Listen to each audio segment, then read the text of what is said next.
ఓం శ్రీ మహాగణాధిపతియే నమ. శ్రీమాత్రే నమ. శ్రీవాగ్దేవ్యే నమ.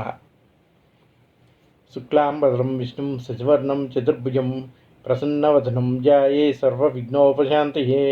అగజానన్ పద్మార్గం గజాననమహర్నిశం అనేకదంతం భక్తానాం ఏకదంతముపాస్మహే. శివాయ విష్ణురూపాయ శివరూపాయ విష్ణవే. శివస్య హృదయం విష్ణో విష్ణశ్చ హృదయం శివః. భగవద్బంధువులందరికీ మా స్పేస్ తరపున మా నమస్సు మాంజల్లు. హరిహర స్వరూపంగా త్రిమూర్తి స్వరూపంగా కొలవ తీరింటి భక్తుల కోరికలను తీర్చే స్వామి యొక్క చరిత్ర గురించి ప్రవచించుకునే ప్రయత్నం చేద్దాం. అన్నవరంలో వెలిసిన అనంతలక్ష్మి సత్యవతి సమేత వీర వెంకట సత్యనారాయణ స్వామి గురించి ఈరోజు మనం ప్రవచించుకున్నాం. ఈ స్వామి సమక్షంలో పెళ్ళిళ్ళు చేసుకుంటారు. అన్నవరంలో నవదంపతులు సత్యనారాయణ స్వామి వ్రతాన్ని ఆచరిస్తారు. వైవాహక బంధంలో సుఖ సంతోషాలు వెల్లివిరుస్తాయని భక్తుల యొక్క నమ్మకం. పంపానదీ తీరంలో రత్నగిరి కొండపై వెలిసిన అనంతలక్ష్మి సత్యవతి సమేత వీర వెంకట సత్యనారాయణ స్వామి దర్శనం సకల శుభాల్ని కలిగిస్తుందని భక్తుల యొక్క ప్రగాఢ విశ్వాసం. అటువంటి స్వామి గురించి ఆయన ఏ విధంగా అవతరించారు, త్రిమూర్తుల యొక్క స్వరూపంగా ఈ స్వామివారిని చెబుతున్నారే, త్రిమూర్తులేంటి, ఒక రూపంలో ఉండటం ఏంటి, కోరిన వరాలన్నింటినీ తీర్చేవాడవటం ఏమిటి అని చెప్పేసే కదా మీ సందేహం. దాని గురించి, ఆ చరిత్ర గురించి, ఆయన ఏ విధంగా వెలిశారు, ఏ విధంగా అందరినీ కరుణిస్తున్నారు వంటి విషయాలన్నీ కూడా వివరంగా ఈ ప్రవచనంలో చెప్పుకునే ప్రయత్నం చేద్దాం. క్షేత్రం పేరుగాని చూసుకుంటే అన్నవరం అంటారు. అన్నవరం అంటే ఏమిటయ్యా అంటే, అనినా అంటే అడిగినా అని అర్థం అంట. వరం అంటే మనం కోరే కోరికల్ని తీర్చటమే వరం అంటారు. అలాగా మన అడిగిన కోరికలన్నీ తీర్చేవాడు కొలువై ఉన్న ప్రదేశం కనుక ఈ ప్రదేశానికి అన్నవరం అని నామకరణం చేశారు అని చెబుతూ ఉంటారు. కలియుగంలో ప్రతి మానవుడికి జీవితంలో కష్టసుఖాలు రెండూ కలుగుతాయి. కష్టములు కలిగాయని కృంగిపోకూడదు, సుఖములు కలిగాయని పొంగిపోకూడదు అని పెద్దలు చెబుతూ ఉంటారు. రెండింటినీ సమానంగా చూస్తూ భగవంతుడు అనేటువంటి శక్తిని నమ్మి కష్ట సుఖ నష్టములన్నీ కూడా ఆయన యొక్క ఆజ్ఞానుసారమే కలుగుతున్నాయని, ఆయన్ని స్మరిస్తూ మోక్ష సాధన కోసం భగవత్తత్వాన్ని అలవర్చుకొనడం కోసం జీవితాన్ని కొనసాగించాలని పెద్దలు చెబుతూ ఉంటారు. మానవ జీవితంలో మనకి ఎదురయ్యేటువంటి ఎన్నో కష్టములకు, ప్రశ్నలకు సమాధానం ఈ సత్యనారాయణ స్వామి యొక్క వ్రతము మనకి దొరుకుతుంది అని, అది అలవర్చుకున్న వాళ్ళకి ఈ కష్టాలనేవన్నీ కూడా దూరం అవుతాయి అని చెబుతూ ఉంటారు. అన్నవరం సత్యనారాయణ స్వామి దర్శనం వల్ల అనుకున్న పనులన్నీ కూడా ఖచ్చితంగా నెరవేరుతాయంట. ఏవైనా ఆటంకాలు ఉండి ఇబ్బందులు పడుతున్న వాళ్ళు అవన్నీ దాటాలంటే, స్వామి నువ్వు కరుణించవయ్యా, మేము నీ వ్రతం చేసుకుంటాము అని మొక్కితే చాలు వాళ్ళ యొక్క కార్యక్రమాలన్నీ సులువుగా అయిపోతాయని చెబుతూ ఉంటారు. అలా కోరటమే ఇలా వరాలు తీర్చేస్తాడంట. అటువంటి వాడు ఈ అన్నవరం సత్యనారాయణ స్వామి అని చెబుతూ ఉంటారు.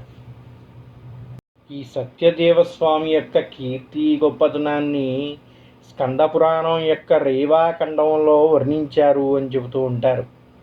ఈ సత్యదేవుడు సతీమణి శ్రీ అనంతలక్ష్మీదేవి అంట. ఒకవైపు శివుడు, మరొక వైపు విష్ణువు కలిగి ఉన్న దివ్యక్షేత్రం వలె ఈ అన్నవరం శ్రీ సత్యనారాయణ స్వామి వారు వెలిసిన కొండ తాకుతూ పంపానది కూడా ప్రవహిస్తూ ఉంటుందంట.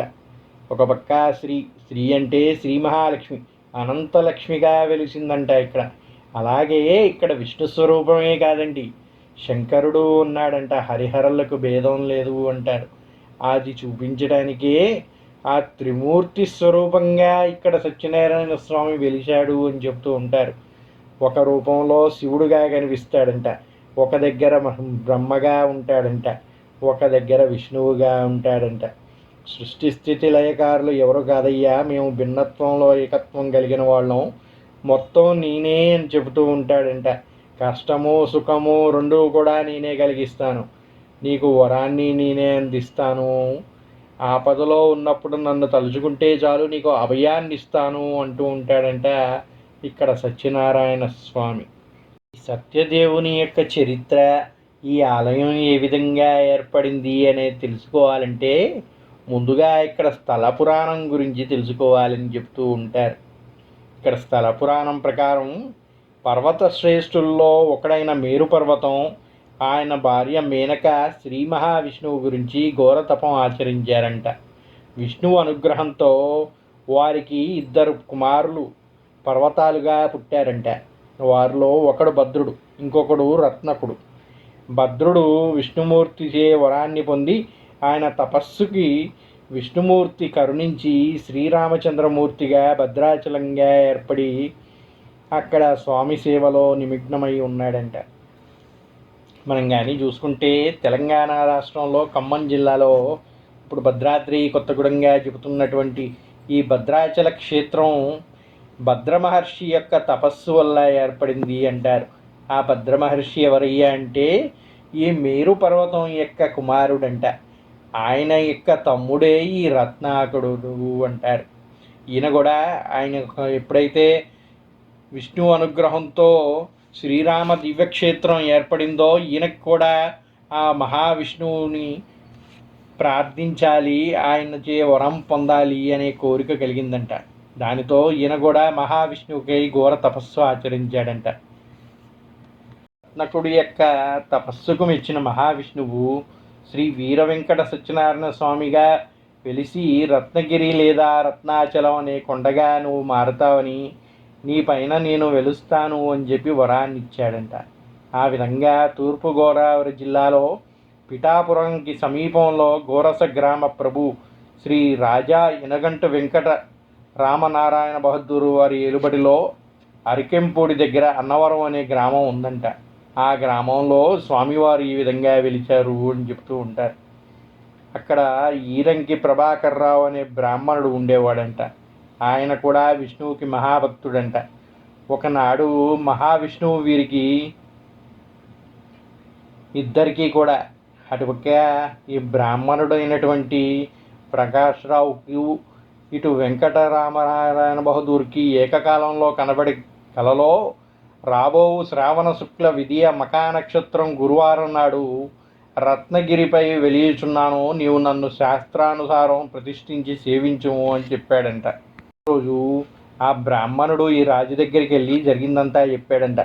ఆయన కూడా నాకు కూడా అటువంటి కలే వచ్చిందయ్యా, మరి స్వామి ఆజ్ఞానుసారం మనం వెళ్ళి అక్కడ ఉందో ఇక్కడ ఉందో అన్నీ వెతికి ఆ స్వామివారి ప్రతిష్టాపన కార్యక్రమం అనేది చేపడదామని చెప్పి ఇరువురు కూడా తమకు వచ్చిన కళని చెప్పుకొని కరనామ సంవత్సర శ్రావణ శుక్ల పాడ్యమి నాటికి అందరూ అన్నవరం చేరుకున్నారంట. అక్కడ స్వామివారి కొరకు వెతుకుతుండగా ఒక అంకుడు చెట్టు కింద పొదలో స్వామివారి పాదముల మీద సూర్యకిరణం పట్టడం చూశారంట. వెంటనే వారు ఆ పొదని తొలగించి స్వామి విగ్రహాన్ని రత్నగిరి కొండపై తీసుకొని పోయి అక్కడ ప్రతిష్టాపన చేయడానికి ఏర్పాట్లు చేశారంట. ఆ సమయంలో గ్రామం చుట్టుపక్కల వారు కూడా అక్కడ ఎక్కువ సంఖ్యలోకి వచ్చారంట.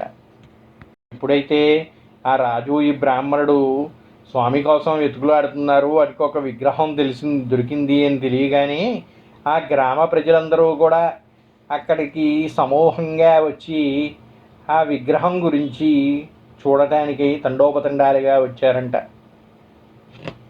అటుపై కాశీ నుండి తెచ్చిన శ్రీమద్ పద్మీభూత మహావైకుంఠ నారాయణ యంత్రాన్ని తీసుకొచ్చి విష్ణు పంచాయతన పూర్వకంగా 1891 ఆగస్టు 6వ తేదీన ప్రతిష్టాపన కార్యక్రమాన్ని చేశారంట. ఈ ప్రతిష్టాపన కార్యక్రమం అనేది పంచాయతనం విష్ణు పంచాయతనం ప్రకారం నిర్మించారంట. పంచాయతనం ప్రకారం చేయడం వల్ల దానికి ప్రతీకగా ముందు గణపతి శంకరులు చిహ్నములు గలవి శూల శిఖరములలో ఉన్నాయంట. ఎప్పుడైతే వీళ్ళు పంచాయతన సాంప్రదాయం ప్రకారం ఇక్కడ ప్రతిష్టాపన కార్యక్రమం చేశారో అటు గణపతికి ఇటు శంకరులకి చిహ్నములు గలవిగా ఉన్నటువంటి శూలముని శిఖరములలో ఉంచారంట. రెండు చిన్న విమాన గోపురంలో మధ్య ప్రధాన విమాన గోపురం, వెనుకగా ఆదిత్య దేవత, అంబికా దేవత ప్రతీకలుగా చిత్రశిఖరములు ఉన్నవి. ఒకే చోట ఇన్ని రకాల దేవతా చిహ్నాలు ఉండటం అపురూపం. అందువల్లే ఇది పరమ పవిత్రమైన పుణ్యక్షేత్రంగా భక్తులు చెబుతూ ఉంటారు. ఇక పంపానది ఒడ్డున ఉన్న రత్నగిరి మీద ఈ ఆలయం సముద్ర మట్టానికి 300 అడుగుల ఎత్తులో ఉందంట. ఈ గుడికి పాదచారులు చేరుకోవాలంటే 460 మెట్లు కూడా ఉన్నాయంట. ప్రధాన ఆలయాన్ని కానీ మనం చూసుకుంటే ఒక రథాకారంలో ఉంటుందంట ఈ ఆలయం. 4 దిక్కుల్లో 4 చక్రాలతో ఉంటుందంట. ప్రధాన ఆలయానికి ఎదురుగా కళ్యాణ మండపం ఉంటుంది. ఈ కళ్యాణ మండపం ఆధునిక నిర్మాణ చాతుర్యానికి ఒక మచ్చు తునకగా చెప్పచ్చు. ఇక్కడ వనదుర్గ ఆలయం, రామాలయాలు పక్కనే కనిపిస్తూ ఉంటాయి. ఇక ఆలయ రూపాన్ని కూడా అగ్నిపురాణంలో చెప్పబడినట్టుగా ప్రకృతిని తలపిస్తూ ఉండేలా నిర్మించారు అని చెబుతూ ఉంటారు. ఇక్కడ స్వామివారిని కానీ మనం చూసుకుంటే క్రింది భాగంలో యంత్రం, పై అంతస్తులో స్వామి విగ్రహాలు ఉంటాయంట. స్వామివారి విగ్రహం 4 మీటర్ల ఎత్తులో ఉంటుందంట. కింద గర్భగుడి ఉన్న భాగాన్ని విష్ణుమూర్తిగా అర్చిస్తారు. మధ్య భాగంలో ఉన్న దానిని శివునిగా పూజిస్తారు. మూల విరట్టు అంతా కూడా ఏక విగ్రహంగా ఉండి త్రిమూర్తులుగా పూజింపబడుతుంది. అదే ఇక్కడ విశేషంగా చెబుతూ ఉంటారు. త్రిపాద విభూతి నారాయణ ఉపనిషత్తుల్లో వర్ణింపబడినట్టుగా ఇక్కడ యంత్రాన్ని ప్రతిష్టాపన చేశారు అని చెబుతూ ఉంటారు. వారి యొక్క మూల విరాట్ను మొత్తాన్ని కింద ఆలయం నుంచి పై వరకు చూసుకుంటే విగ్రహం సుమారు 18 అడుగుల ఎత్తులో స్తూపాకారంలో ఉంటుందంట. అన్నవరం సత్యనారాయణ స్వామి ఆలయానికి కుడివైపున రామాలయం, విశ్రాంతి మందిరం మరియు కళ్యాణ మండపం ఎడమ వైపున ఉన్నాయంట. రామాలయం పక్కనే వ్రతాల మండపం, భోజనశాల ఉన్నాయి అని చెబుతూ ఉంటారు. ఇక్కడ అధిక సంఖ్యలో భక్తులు సత్యనారాయణ స్వామి వ్రతాన్ని చేసుకుంటారు కనుక గుడి చుట్టూ అనేక వ్రత మండపాలు కూడా నిర్మించారు.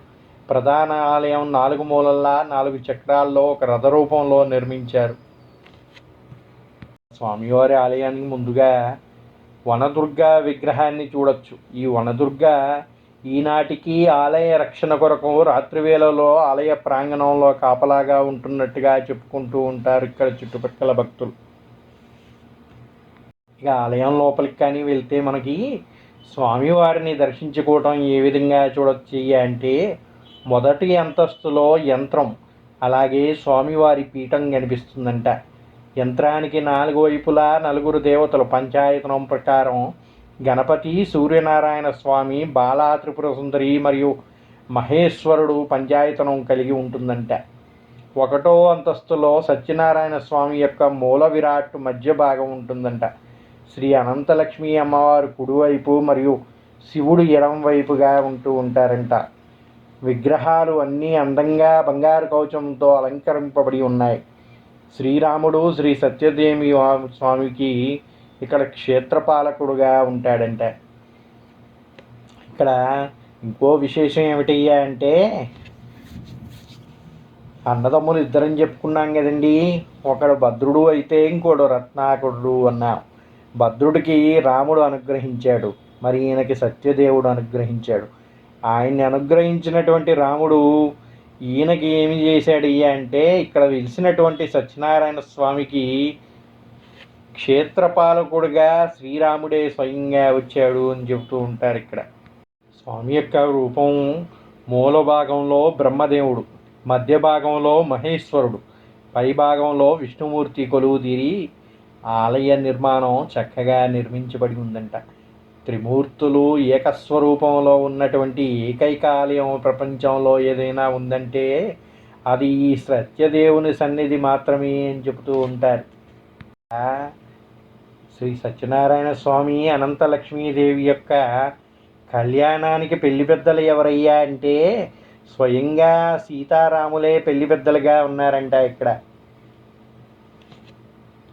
అందుకే వివిధ ప్రాంతాలకు చెందిన ఎంతోమంది భక్తులు ఇక్కడ పెళ్ళిళ్ళు లేదా నవదంపతులు సత్యనారాయణ స్వామి వ్రతాన్ని ఆచరించడానికి ప్రాధాన్యం ఇస్తూ ఉంటారంట.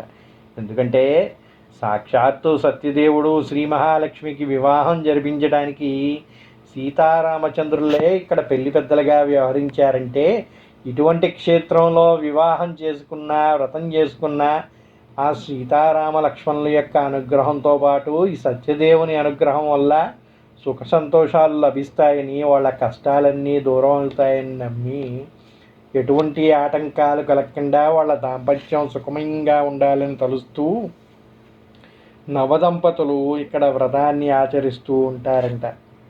ఇక్కడ స్వామివారి కళ్యాణం మరింత విశేషంగా జరుగుతూ ఉంటుంది.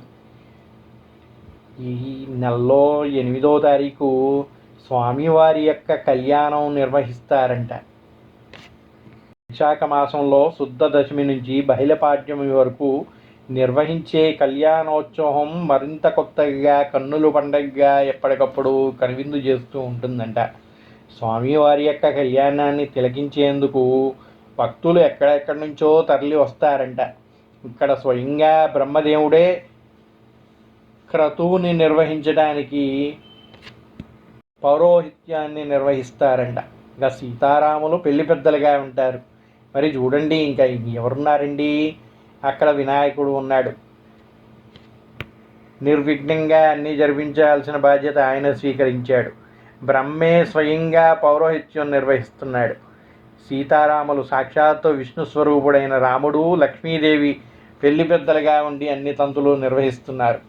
సాక్షాత్తు ఆ పార్వతీ అమ్మవారే వనదుర్గగా వచ్చింది. ఆమె రక్షణ భారం నిర్వహిస్తుంది. అటువంటి క్రతువుని చూడాలంటే 2 కళ్ళు చాలవు కదండి. అందుకే ఎక్కడెక్కడి నుంచో భక్తులందరూ కూడా తండోపతండాలుగా వచ్చి ఈ కళ్యాణాన్ని వీక్షిస్తూ ఉంటారు. అది ఎప్పటికప్పుడు కూడా నిత్య నూతనంగానే కనిపిస్తూ ఉంటుందంట. ప్రతి ఏటా కూడా జరిగేదే అయినప్పటికీ ఎప్పుడు చూసినా కూడా నిత్య నూతనంగా జరుగుతున్నట్టుగా ఉంటుందంట ఇక్కడ కళ్యాణం. అది ఇక్కడ ఎంతో విశిష్టతగా చెబుతూ ఉంటారు. వారి కళ్యాణ కార్యక్రమం కూడా ఏ విధంగా నిర్వహిస్తారయ్యా అంటే, మొదటి రోజు సాయంత్రం స్వామిని, దేవేరిని వధూవరులుగా అలంకరిస్తారంట. అంటే మనం మామూలుగా పెళ్లి కొడుకుని, పెళ్లి కూతురిని తయారు చేస్తాం కదండి. ఆ విధంగా మొదటి రోజు సాయంత్రం పూట స్వామిని, దేవేరిని వధూవరులుగా అలంకరిస్తారంట. అదేవిధంగా అర్చకులు, పండితుల బృందం 2 వర్గాలుగా ఉండి స్వామి, దేవేరుల యొక్క కీర్తి ప్రతిష్టలని, గుణగుణాలని చలోక్తులతో కీర్తిస్తూ ఉంటారంట. ఏమయ్యా, ఏముందయ్యా మీ వరుడు దగ్గర? మా అమ్మ మహాలక్ష్మి, ఆమె లేనిదే ఏమీ లేదు. ఆమె ఇస్తేనే సిరి సంపదలు ఏదైనా కూడా. అవి లేకపోతే మీ స్వామి దగ్గర ఏముంటాయి చెప్పండి అని వీళ్ళంటే, ఆ సిరి సంపదలు ఇచ్చే శ్రీ మహాలక్ష్మి మా వరుణ్ణి వరించిందయ్యా అంటే ఆయన ఇంకెంత గొప్పవాడో చూడండి అని వాళ్ళు అంటూ ఉంటారంట. అలాగా ఒకళ్ళపై ఒకళ్ళు చలోక్తులు విసురుకుంటూ స్వామిని, దేవేరిని ఇద్దరిని కూడా కీర్తిస్తూ ఉంటారంట. అలాగ తాంబూలాలు మార్చుకొని శుభగడియలను నిర్ణయించి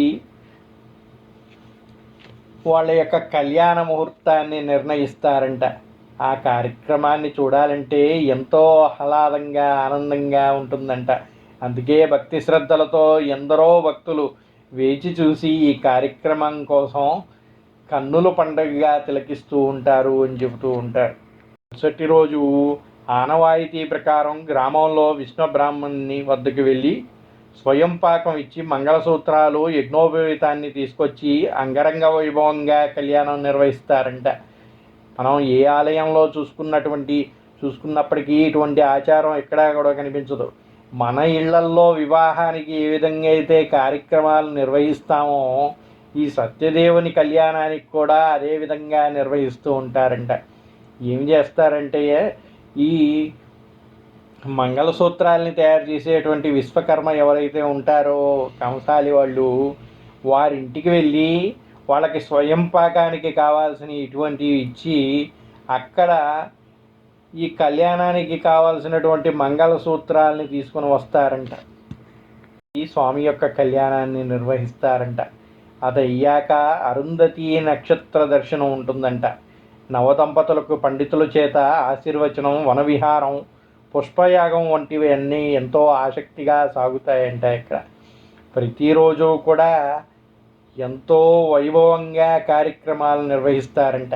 ఒక మానవుల యొక్క కళ్యాణానికి ఏవేవైతే చేస్తూ ఉంటారో అవన్నీ కూడా శాస్త్రోక్తంగా ఇక్కడ సత్యదేవుని కళ్యాణంలో కూడా నిర్వహిస్తూ ఉండటం చూస్తూ ఉంటే ఎంతో తన్మయత్వానికి లోనయ్యి అక్కడికి వచ్చిన భక్తులందరూ కూడా అటు పెళ్లి కొడుకు తరపున ఇటు పెళ్లి కూతురు తరపున వచ్చినటువంటి బంధువులు ఏ విధంగా అయితే ఆనందాన్ని పొందుతారో, స్వామికి స్వయంగా మేమే బంధువులం, మేమే వారికి కన్యాదానం చేస్తున్నామని తలుస్తూ వీళ్ళందరూ కూడా ఆయన అనుగ్రహాన్ని పొందుతూ ఆనందాన్ని వ్యక్తం చేస్తూ ఉంటారంట.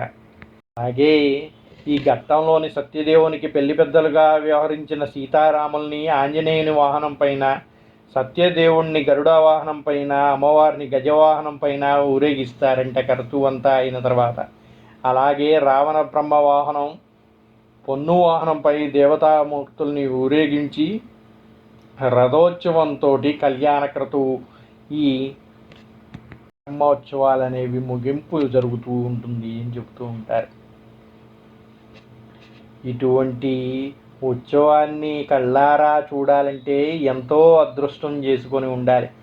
అటువంటి అవకాశం మనకి కూడా లభించాలని, ఆ సత్యదేవుని అనుగ్రహంతో, ఆ శ్రీ మహాలక్ష్మి అనుగ్రహంతో ఎల్లప్పుడూ కూడా సుఖ సంతోషాలతో అందరం జీవించాలని ప్రార్థిస్తూ, ఓం నమో నారాయణాయ, శ్రీ మహాలక్ష్మీదేవ్యే నమః, శ్రీమాత్రే నమః. సర్వదేవతానుగ్రహ కటాక్షిద్రస్తు.